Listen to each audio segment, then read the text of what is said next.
بالکل میں آپ کو اس وقت کی طرف لے جاتا ہوں جب اللہ تعالیٰ نے پہلے انسان کو پیدا کیا۔ اچانک اللہ فرشتوں پر وحی کرتا ہے، میں زمین پر ایک خلیفہ بنانے والا ہوں۔ میں ایک نائب وہ شخص بنانے والا ہوں جو کمان سنبھالے گا، دوسرے نمبر پر ہوگا وہ شخص جو آخری حکمران کے بعد دوبارہ حکومت کرے گا۔ میں زمین پر ایک خلیفہ بنانے والا ہوں۔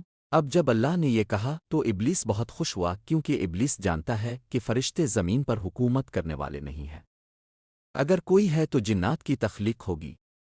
اللہ شاید جنات میں سے ایک خلیفہ بنانے والا ہے، لیکن اللہ کا فیصلہ اب یہ تھا کہ وہ یہ نئی تخلیق پیدا کرے گا۔ تو اللہ نے ایک دن اپنے فرشتوں سے کہا، آنو خیلنک بیشر آلف نونتنن۔ اس نے ان سے کہا، اے میرے فرشتوں، میں مٹی سے بنائی ہوئی ایک مخلوق، ایک وجود بنانے والا ہوں۔ اب فرشتوں کو جنات کے بارے میں پہلے سے معلوم تھا انہوں نے کیا تھا۔ انہوں نے زمین پر خون بہایا اور فساد کیا۔ یہ زمین ہم سے پہلے یہاں موجود تھی، جیسا کہ قرآن کے مطابق جنات یہاں رہتے تھے اور اب بھی رہتے ہیں، اور انہوں نے فساد کیا اور خون بہایا۔ تو اللہ نے فرشتوں کو نیچے بھیجا اور انہوں نے دراصل جنگ کی اور انہیں دنیا کے جزیروں میں دھکیل دیا۔ یہ وہ علم ہے جو اللہ نے ہمیں بتایا۔ تو فرشتوں نے جواب دیا، انہوں نے کہا، اے ہمارے رب، کیا تو زمین پر ایسی مخلوق پیدا کرنے والا ہے جو دوبارہ خون بہائے گی اور فساد کرے گی جب ہم تیری حمد اور تسبیح بیان کرتے ہیں؟ وہ سوال نہیں کر رہے بلکہ وہ علم حاصل کرنے کے لیے پوچھ رہے ہیں۔ وہ الجھن میں ہیں۔ اے ہمارے رب، دیکھو ہم یہاں تیری تعریف کر رہے ہیں، تیری تسبیح بیان کر رہے ہیں۔ جنات نے دیکھو کیا ہمیں دوسری مخلوق پیدا کرنے کی وجہ سمجھ نہیں آ رہی جب وہ خون بہائیں گے اور فساد کریں گے۔ وہ دراصل کیا کہہ رہے ہیں؟ وہ ڈرے ہوئے ہیں۔ وہ دوسرے لفظوں میں کہہ رہے ہیں، اے ہمارے رب، کیا ہم نے آپ کے ساتھ کچھ کیا ہے؟ کیا آپ ہم سے ناراض ہیں کیونکہ ہم تسبیح بیان کر رہے ہیں؟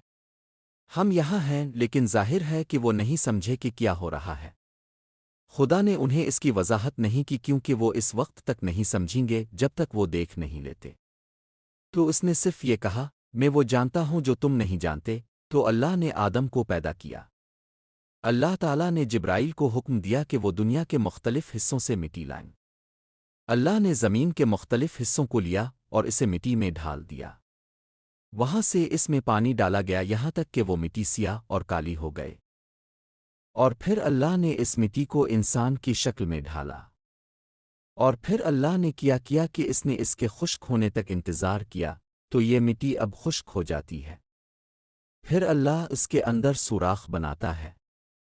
تو بنیادی طور پر منہ کا سوراخ ہوگا اور کانوں کے 2 سوراخ۔ تو جب آپ مٹی میں سوراخ کرتے ہیں تو اگر آپ اس مٹی کو ماری یا ضرب لگائیں تو یہ آواز کرے گی۔ اب یہ اور بھی زیادہ حقیقی ہو رہا ہے جو اللہ نے پیدا کیا ہے۔ اب یہ اس جگہ پر ہے جہاں فرشتے اسے دیکھ سکتے ہیں، ابلیس اسے دیکھ سکتا ہے اور اللہ نے اسے ڈھالا ہے۔ اور اب جب مٹی خشک ہو رہی ہے تو جو رنگ آخر میں آتا ہے وہ گندم کا رنگ ہے۔ گندم، اور اسی لیے آدم کا نام آدم پڑا کیونکہ آدم ادم سے ہے جو گندم ہے، اور ان کا رنگ گندم کی طرح کا رنگ تھا، ہلکا بھورا رنگ۔ اور کیونکہ یہ خالی اور کھوکھلا تھا اور یہ ایک مجسمے کی طرح تھا، وہ خاموش تھا، تو اس میں جھنکار کی آواز تھی۔ اگر کوئی اسے چھوتا، کون اسے چھوتا؟ فرشتے۔ وہ اسے چیک کرنا چاہتے تھے۔ یہ کیا ہے؟ محلے میں کچھ نیا، اچھا اب یہ کون ہے؟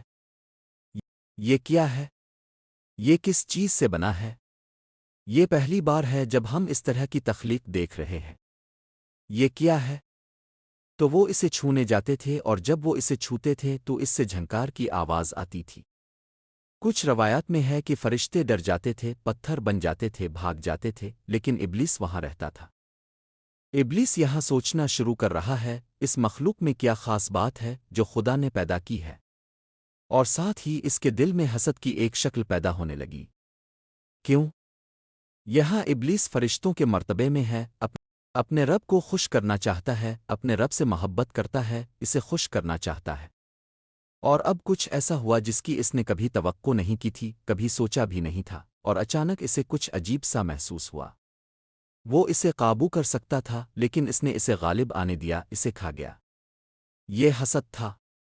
حسد شروع ہوا تو وہ اس مخلوق کو دیکھنے گیا اور اس نے اسے دیکھا۔ یہ اسے زیادہ متاثر کن نہیں لگا۔ اور وہ اس میں سے بہنے کے قابل تھا، کیونکہ وہ کم گھنے مادے سے بنا ہے، جو آگ کے شعلے ہیں وہ اس جسم میں سے بہنے کے قابل تھا۔ اور اس نے پایا، جیسا کہ حدیث میں ہے، اس نے پایا کہ ہم کھوکھلے تھے۔ اگر اب خون اور سب کچھ نکال دیں تو ہم دراصل بہت کھوکھلے ہیں۔ وقت گزرنے کے ساتھ اللہ نے آدم کے جسم کو اسی طرح چھوڑ دیا، اور جب بھی ابلیس اسے دیکھتا اسے تھوڑا سا ڈر لگتا، لیکن ساتھ ہی وہ اپنے ڈر کو مات دینے کی کوشش کر رہا ہے اور کہہ رہا ہے، میں تم سے بہتر ہوں، تم مجھ سے بہتر نہیں ہوگے، جو چاہے کرو۔ اللہ نے اسے وہاں چھوڑ دیا یہاں تک کہ وہ حسد زیادہ سے زیادہ بڑھتا گیا۔ حسد غرور میں بدل گیا۔ اللہ نے آدم کو پیدا کیا، اس میں اپنی روح ڈالی۔ جب اللہ نے آدم میں پھونک ماری، آدم میں سانس ڈالی تو روح ان کے سر سے نیچے کی طرف آنے لگی۔ یہ ایک ہی بار میں داخل نہیں ہوئی، یہ اوپر سے شروع ہوئی، ان کے سر، ان کے کندھے، ان کی چھاتی، ان کا پیٹ، ان کی رانیں، ان کے پاؤں۔ روایت ہے کہ جب آدم نے پہلی بار اپنی آنکھوں میں زندگی محسوس کی تو وہ جنت میں تھے، تو اب ان کی آنکھوں نے دیکھنا شروع کیا۔ انہوں نے سب سے پہلے کیا دیکھا؟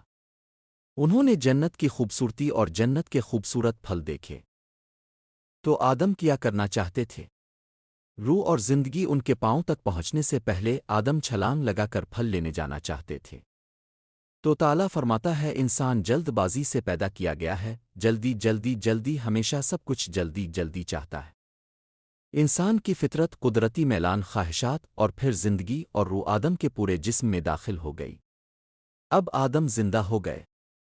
اس سے پہلے وہ صرف ایک مجسمہ تھے، اور اب وہ ایک انسان ہیں، وہ زندہ ہیں۔ اللہ تعالیٰ نے جو سب سے پہلے کام کیے ان میں سے ایک یہ تھا کہ اللہ تعالیٰ نے فرشتوں کو آدم کو سجدہ کرنے کا حکم دیا۔ ان کے سامنے زمین پر جھک جاؤ، آدم فسجدان، فرشتوں نے سب نے اطاعت کی۔ وہاں ایک حرف ہے، لفظ سجدہ سے پہلے ایک حرف ہے جس کا مطلب ہے کہ انہوں نے سجدہ کیا، وہاں ایک حرف ہے جس کا مطلب ہے کہ انہوں نے فوراً سجدہ کیا، کوئی ہچکچاہٹ نہیں۔ پھر اللہ فرماتا ہے، سوائے ابلیس کے اس نے سجدہ نہیں کیا۔ اس کا نتیجہ یہ ہوا کہ وہ کافروں میں سے ہو گیا۔ وَإِذْ قَالَ رَبُّكَ لِلْمَلَائِكَةِ إِنِّي خَالِقٌ